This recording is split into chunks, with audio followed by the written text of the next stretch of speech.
Hello folks, the Celtic Nerd here bringing you another nerdy video, and this is a bit of a strange video. This video is gonna be me covering pretty much everything that I've done in some of my previous videos, because it was reported to me by during one of my recordings. I do private viewings for certain fans, and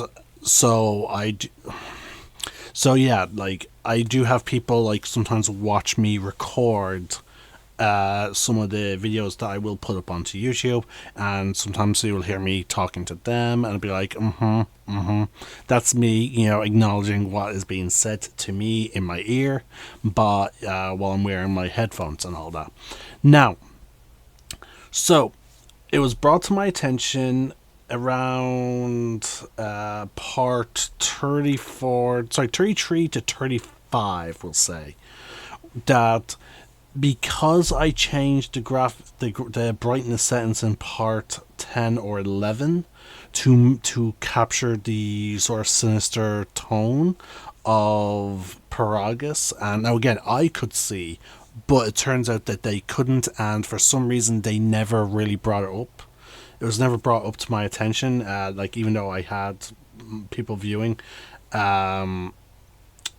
Apparently it was difficult to see, so I am making this video to essentially go over what sort of happened on the Ebon Hawk and what basically happened on Nar Shaddaa.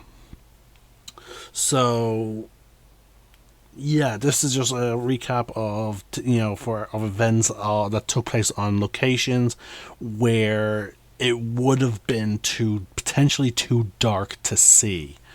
Okay, so on the Ebon Hawk, so after we escaped Paragus, we were on the Ebon Hawk, and we essentially, like, Atten was in the pilot seat, he was panicking, and he essentially asked, like, okay, what are we gonna fucking do if the Harbinger keeps blasting us? At some point, either we're gonna be hit and we're gonna be dead, or they're gonna hit an asteroid and potentially kill us. So my character issued the order to blast on the asteroid. I believe that cutscene was seen. After that, we went to check on Kreia. She explained, we tried to go over some dialogue stuff, learn about the Force, learn about what sort of happened in the past, like during, I believe, the Mandalorian war. We then went back. We went back to Atten, and he was talking about how Kreia, you must have had like a hard life. She may have been attractive when she was younger, but like now, given the way she looks, she must have had a hard life.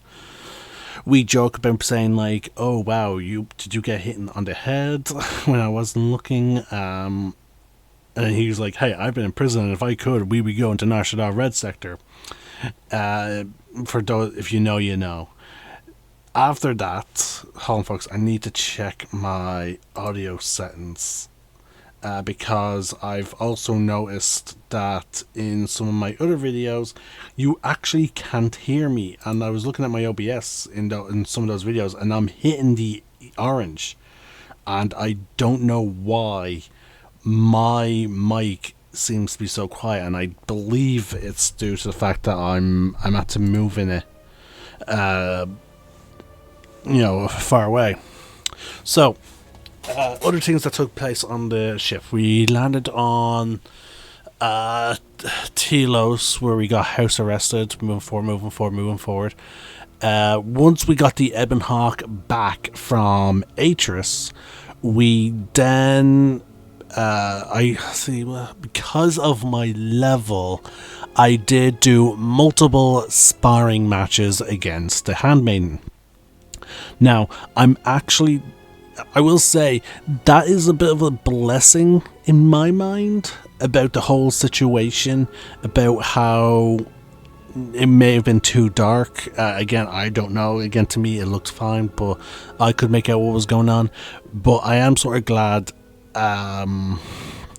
if it was too difficult to see, I'm sort of glad, just due to the fact of the nature of those sparring matches. It only occurred to me now, the nature of those fights, because of the fact that our characters, like, again, like, this is old graphics, so I don't know how people view it. I wouldn't be surprised if it turns out I had to take down those videos. So far, I haven't got any flags. Those videos haven't got any flags, but yeah, no, it is. Handmaiden removes her, like, not all her clothes, but she does remove like a significant chunk of her clothes, because the Ichani train and spar in their underwear as opposed to wearing clothes, because in their sparring matches they want 100% complete freedom of movement. So I am sort of glad you can't see it. If it is too dark to see on monitor, I'm actually really glad about that. As some of you know, I do have a special sensor. I even from like Mass Effect, because Mass Effect is a bit risque in some moments. So I am actually really glad if it is too dark for that, because you have to go through like 3 sparring matches with her. But because of our level, we were. And then we talked to her about her mother, her mother's Jedi robes. We talked to Kreia, who then reveals that, like, oh yes, the children of Jedi tend to be exceptionally powerful in the Force, and if you were to train Atris, like, you know, it'll be up to you. So we went back to Handmaiden, we talked to her, and we convinced her to be a Jedi, and it turns out she then becomes our first apprentice. Then at one point we then head to Nar Shaddaa. We took Aten and Bayadur out. Now that video, we did lose a lot of our footage because of bullshittery on my end. So what happened then is we went around Nar Shaddaa, we did some minor tasks. I was trying to gain influence with Bayadur, and yeah, like, I was just doing a bunch of different things trying to gain influence with him. I eventually fixed a speeder, thinking like, okay, I didn't get any notification that I got renown with him, but no, it turns out I did. The game just didn't tell me. It's weird. We returned to the Ebon Hawk, where we didn't have to fight Visa, I believe. Yes. And let's see, we defeated Visa Mar, and she then joined us as another apprentice. So the game does give you an apprentice no matter what, essentially, in the form of Visa. We then ran into some people who claimed to have known Aten before he was Aten, and then we talked to Aten. He then eventually I believe we were actually next to the speeder during this conversation, and then he reveals his origin, his secret, how he was trained to be a special assassin to kill Jedi and such. We eventually we convinced him to let us train him. He wants to train so he can better protect us. He believes that the person who saved his life did so because she knew he was needed to for that moment. So now he's trying to not let that life go to waste. So we trained him as a Jedi Sentinel. Then we went back to the ship. It turns out we did gain the influence, and we were able to then convince Bayadur to begin his path as a Jedi. He is set to be a Jedi Guardian. I used a save editor to modify Visa to be a Jedi Consular, because I feel like that's actually a better fit for her, due to the fact of her fascination with Jedi lore. I know she's more into the combat as well, but there's also like the lore she was interested in, so I feel like her being like now technically a Sentinel could work for her, but I feel like a combination of consular warrior, like a warrior consular, would be right up her alley. Bader's conversations, there's actually not a lot. It's really weird. There's a lot of companion cutscenes, like interactions. There's a few with Barder interacting with the droids, upgrading them, offering to repair and check on T3. HK being hesitant for such repairs due to he does not like meat bags. There was a confrontation between Atten and Kreia and Barad and Kreia, but she, abruptly uses the Force to fucking shut them down. We talked to T3 about what transpired, like why did T3 is doing what he's doing. Why did he voice lock the navigation peer? He had a hidden message. We did lots of repairs and upgrades to T3, which gained us a special meditation thing, which then created, electrocutes T3. There's an interaction between T3 and HK, where HK is like, he's summarizing like why the thing is voice locked and who voice locked it.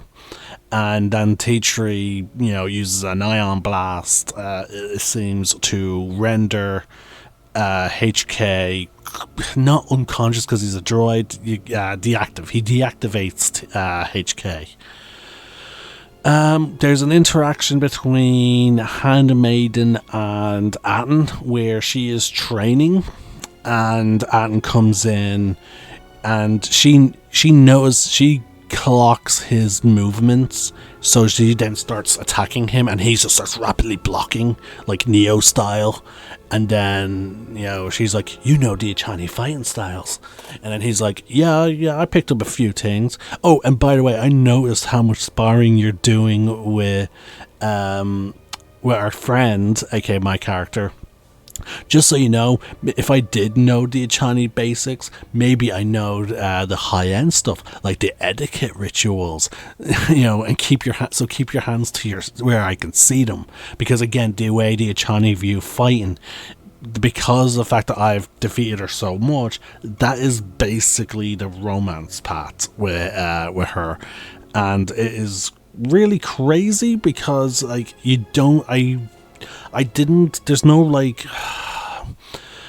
there's no confirmation from your character. It's like there's confirmation from her character, like, oh, I like you and all that, like, I swear to you and all that, like, but there's never anything about you saying like, oh, I love you and all that, like. And now again, because of one of the mods that I do have, which halves the level requirement, halves the amount of XP you need to level up, because of that, any kind of progression I had with Handmaiden was accelerated, and it was very rushed. I do regret that. Maybe times 25, maybe 25% would have reduction would have been better, as opposed to a 50% reduction. Again, I want to fix the fact that the game has a max level of 50, but you can only ever get to half of that level, like 25. You can only really get to level 25, even if you're a completionist. So I was like, okay, by that logic, maybe 50% would make sense.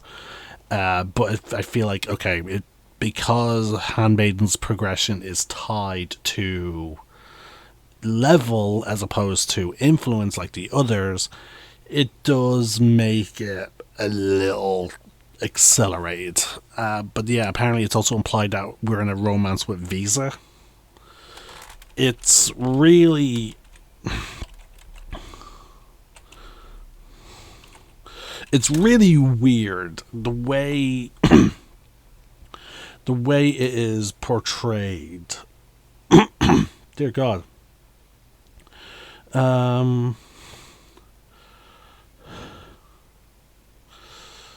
So yeah, it's just really, really weird.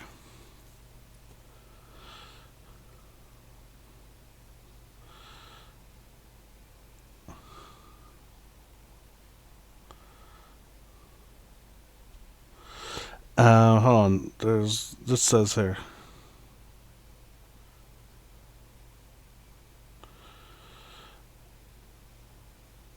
Yeah, again, a lot of the issues with the romance stuff is due to that. Now, that pretty much with Visa Smart, we talked to her about her homeworld and her species, how they can't, how her homeworld was destroyed, and how her species do not see in the conventional sense.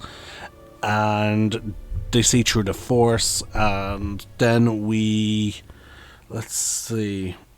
We talked to Cray about the history of Revan. We talked about what he did during the Jedi Civil War.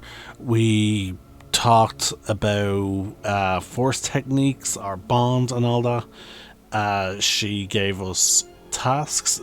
Strangely enough, I didn't get the task about. I don't think I got the task about skills.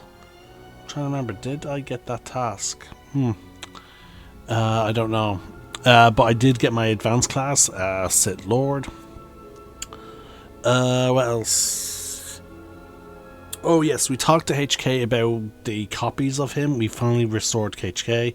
We talked to about his copies. He gave us the assignment to basically track down three squads of them. While having the sonic imprint with us, because apparently the sonic imprint is what's allowing them to track us. So he wants us to fight like 3 squads of them, so that we can then track them to their base. We talked about how the HKs are failing at their disguise, because for some reason, under their disguise as a protocol droid, they inadvertently always end up falling back on their assassination protocols. If they see an opportunity to cause death, they will do it. So their assassination protocols interfere a lot with their disguise. And how he's like, oh my god, it's going to sully my fucking good name.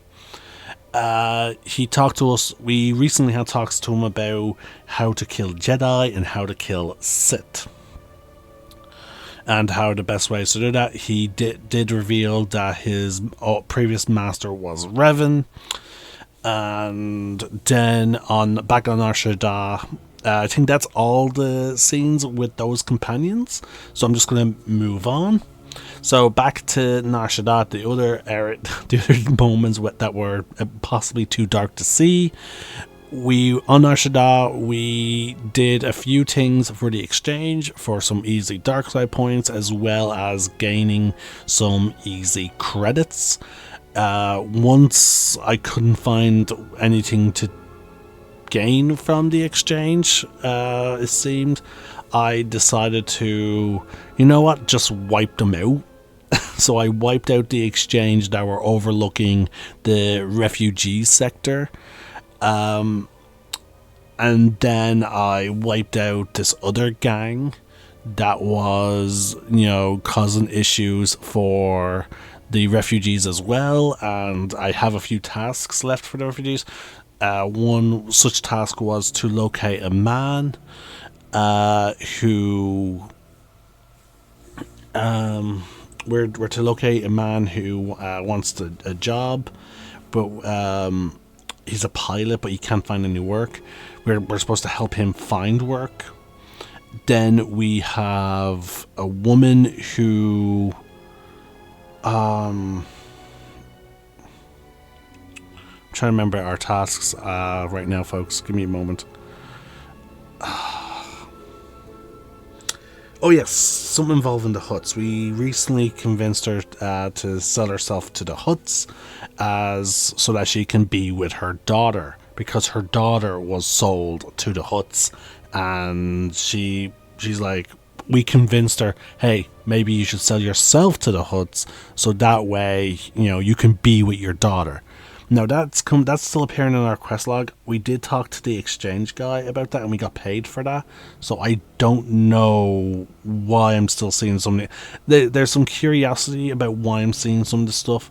But that's in the that's all the sort of tasks that we did in the refugee sector.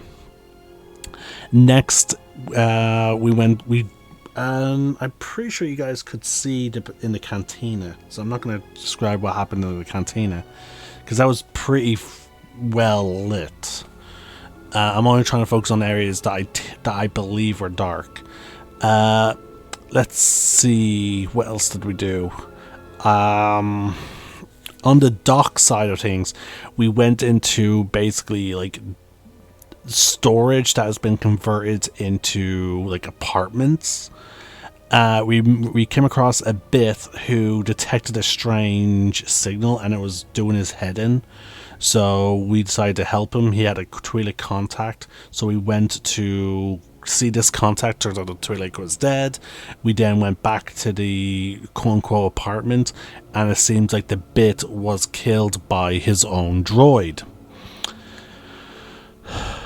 We came across a man who was sort of forcibly separated from his wife, which I believe is one of the tasks that we had. We convinced him to, like, hey, look, just take on this job with the exchange. It will help pay off your debt, and then you can try and then look for your wife. What else on the Docklands did we do? That's about it. Back to then the main story. We eventually get an invitation from the current head of one of the bosses of the exchange, who answers to Goto, the big crime lord that is the overall leader of the exchange. And so what happens there is we accept the invitation. Now he wants us to come alone. We accept the invitation. Hanhar then intercepts us and tells us, like, hey, look, I have a plan. I want to kill Goto. You want to kill Goto. But here's how we fucking do it. I am going to go ahead of you into the Jek'Tar. I'm going to get close to Viscus. And then, because Viscus is going to betray you. So we're then going to take out Viscus, and then we will then we'll be then invited to go to see Goto. You will be my prisoner, and then that's when we'll strike. I agreed to the deal. So then I went to the Jek'Tar. We then cut to our crew fighting off against a bunch of different bounty hunter groups, and after that we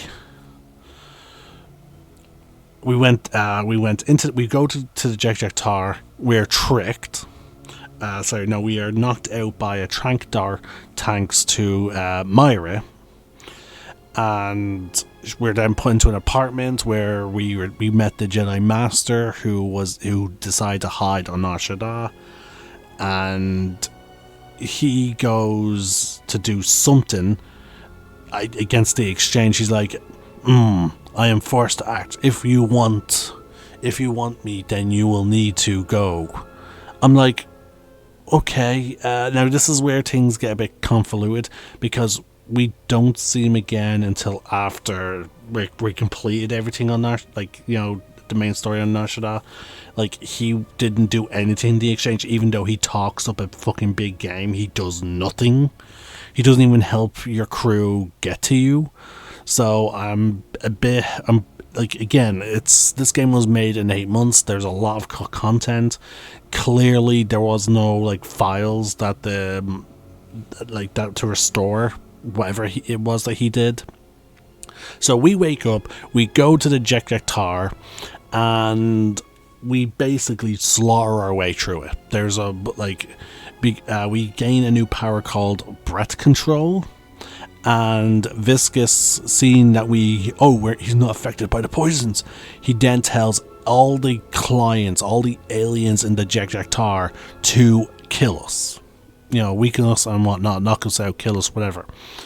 I slaughtered them all. We go through the various rooms of the Jek'Tar with various different poisons and atmospheres for the different species, but we slaughtered them all. We eventually just get to the back room where there's a secret passageway that leads to a maze under the Jek'Tar. So I start going through that. I locate his private little bunker where he where he believes he is safe due to the fact of lack of droids and electrical equipment that's down there that functions. We're trapped behind a door. This is when we switch back over to Visa. Sorry, not to Visa, to Myra.